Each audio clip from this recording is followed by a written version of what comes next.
هنا في أرض الشرفاء والأساطير، منبت الأحرار والعارفين. هنا المغرب، قبلة الأفارقة والعرب في مونديال القارة السمراء، حيث يلتقي المحيط بالساحل.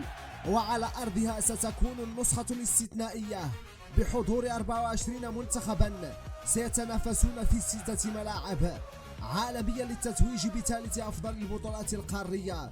في فاس سيجدون العلم والأطباق التقليدية، وفي مراكش سيجدون ساحة الفناء بالأهازيج المغربية، وفي أكادير سيلتقون بسحر البحر وما جادت به المنطقة من خيرات، وإلى الدار البيضاء حيث عشق كرة القدم، وإلى الرباط حيث عاصمة الأنوار بملاعبها الأربعة الساحرة، وفي عروس الشمال ستجدون الجمال.